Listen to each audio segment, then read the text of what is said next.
Hello, Mr. Johnson. How are you today? Good. So today I invited you in for a teacher conference, basically because I'm glad that your students scored pretty well on the standardized test this past month. Okay, so your student actually scored at a 4.1 level. Do you know what that means, Mr. Johnson? No? Okay, well I can break it down to you. Basically what that means is that we know that Issy, your son, he's in the third grade, right?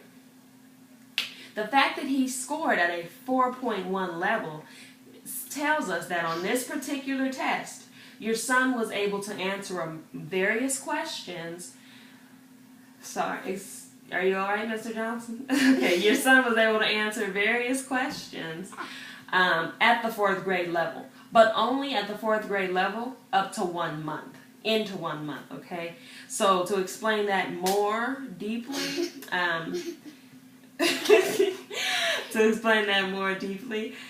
Mr. Johnson, so your child answered a level at the 4th grade, but only into the 1st month. So for instance, if he would have scored a 4.9 on this particular test, he would have, it would have been the equivalent of a 4th grader within the first 9 months of the school year. Okay, so does that explain it a little bit better for you?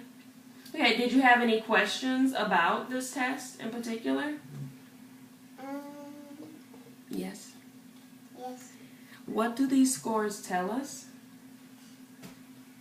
That's what you asked me.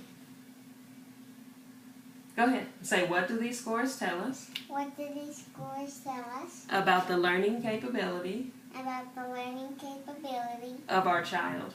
of our child? Well, I'm glad you asked that very important question, Mr. Johnson. I would be happy to explain that to you. Basically, what it tells you is that your child, in this particular test, was able to score above grade level, okay? So above average, which is great news, right? Because we want our kids to score at least basic level, but here, Issy scored at a higher level, which is great. But we don't want to jump to conclusions about that score just yet, because this is one test, and he did only score 4th grade level, but only into the 1st month. So, for instance, this is 4th grade level into the 1st month. There's still 9 more months out there of content and information that we don't know if he's able to complete yet. So we wouldn't skip him just yet or think that far ahead, but we would definitely pay attention to his progress with this score level. And Pass it down. in just a moment, Mr. Johnson, we're almost done. I'm sorry I don't have a chair available for you. Did you want to switch? You can sit here if you'd like. Go ahead. I'm sorry. I should have offered that chair to you. So do you understand about what the score says about your child's capability? It's just basically saying that yes, he is above grade level, but we need to stay on top of the observations to make sure these scores stay consistent, okay?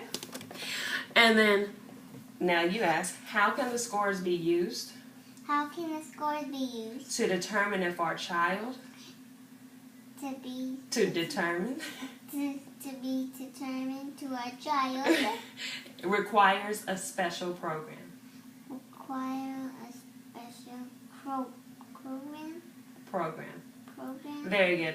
Okay, that's a very good question as well. Well, basically, what these scores will tell us, the score can be determined whether or not your child, in your case, because he scored higher than average, whether or not he can be recommended for a gifted or talented program such as GATE, okay, or others that may be out there. And as a person and an educator who just genuinely cares about all of my students succeeding in their progress, definitely, as I observe more of Issy's test scores and work in the classroom in the small groups and individually on his own, I will definitely let you know if I feel that he's ready for a gifted or talented program. Were there any more questions you had, Mr. Johnson? Yes, one more. Say yes, one more. Yes, one more. What do the reading What do the reading and mathematics scores and mathematics scores of this year's class of this year's class tell you about the needs of the students? tell you about the needs about the students?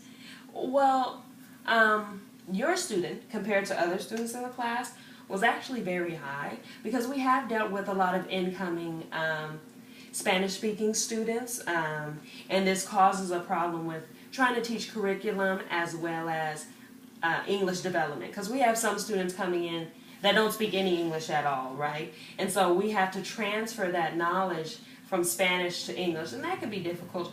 So the scores in our classroom this year I don't believe are reflective of our students' abilities, and that's just based on the way the tests are set up, because they're set up for one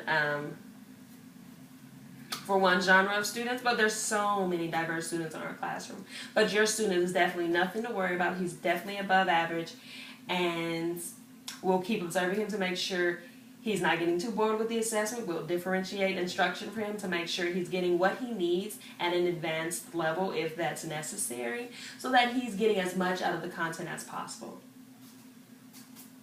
All I'd like to thank you for coming in, Mr. Johnson. This surely was a pleasure. Have a good day.